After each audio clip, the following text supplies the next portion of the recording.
Вы когда-нибудь чувствовали, что гнев захватывает вас, заставляя говорить и делать то, о чем позже вы жалеете? Или, может быть, в вашей жизни есть кто-то, чья враждебность, кажется, всегда направлена именно на вас? В этом видео я расскажу о том, как справиться с этими разрушительными эмоциями и научиться контролировать их, используя подходы когнитивной терапии, предложенные Аароном Беком. Оставайтесь со мной, это будет полезно как для профессионалов, так и для тех, кто хочет лучше понимать себя и свои эмоции. Сегодня я хочу обсудить важную и, к сожалению, очень актуальную тему – гнев, враждебность и насилие. Эта тема рассматривается в книге Аарона Бека «Узники ненависти». И в этом видео я расскажу о ключевых аспектах работы с негативными эмоциями с точки зрения когнитивной терапии. Гнев и враждебность, как они работают. Мы часто сталкиваемся с проявлениями гнева как в работе с клиентами, так и в нашей повседневной жизни.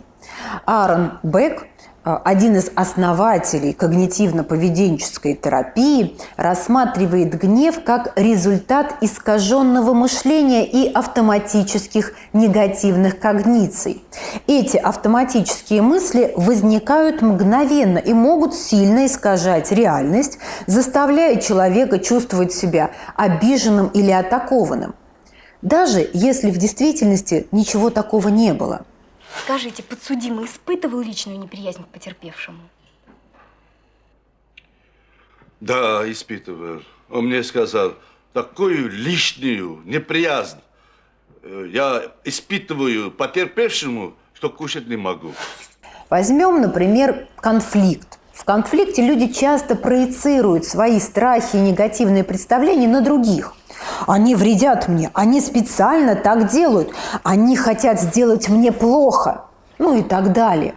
В таком случае человек может видеть в другом человеке какого-то врага, который намеренно причиняет вред.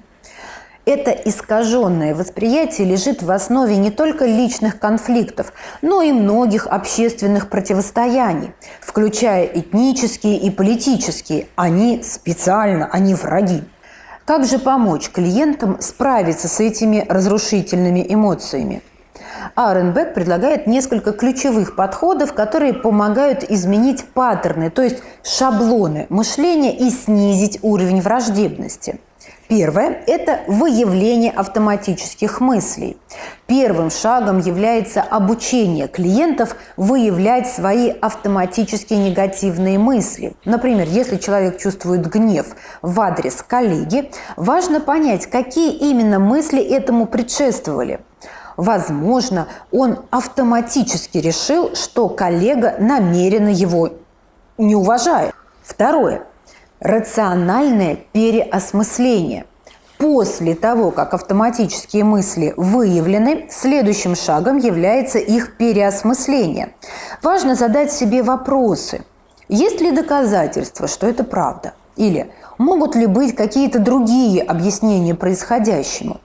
Такой подход помогает увидеть, что многие интерпретации могут быть искажены. Ниже я разберу конкретный пример, а пока просто предлагаю вам схему работы. Итак, третий шаг – работа с глубинными негативными убеждениями. Важно выявить эти глубинные убеждения. Например, убеждение: «Если меня не слушают, значит, меня не уважают». Подобное убеждение часто ведет к чувству злости и обиды. Изменение таких убеждений на более реалистичные, гибкие может снизить уровень агрессии. Четвертый шаг – это эмоциональная регуляция. Когнитивные техники также включают в себя обучение навыкам эмоциональной регуляции. Это может быть дыхательная гимнастика, осознанность, техники расслабления, которые помогают человеку успокоиться в момент всплеска гнева. Возьмем конкретный пример из практики. Представьте клиента, который приходит с жалобами на постоянные конфликты на работе. В ходе работы вы выявляете, что его гнев связан с убеждением: «все пытаются меня использовать». Автоматическая реакция на такое убеждение – это агрессия. Как только мы смогли определить эту автоматическую мысль и реакцию, на сессиях учимся останавливаться, анализировать свои мысли и находить альтернативные интерпретации ситуации.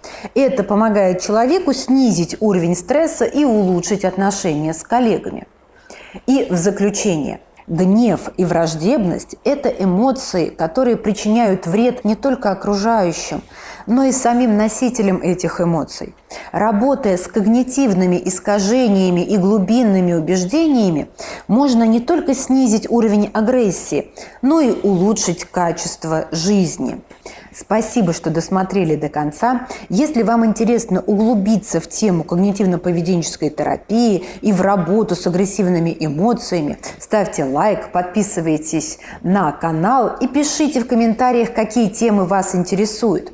Если вы хотите попасть ко мне на консультацию, то под этим видео я оставлю свой телефон. Вы можете написать мне в Telegram или в WhatsApp и записаться на консультацию. Я обязательно отвечу.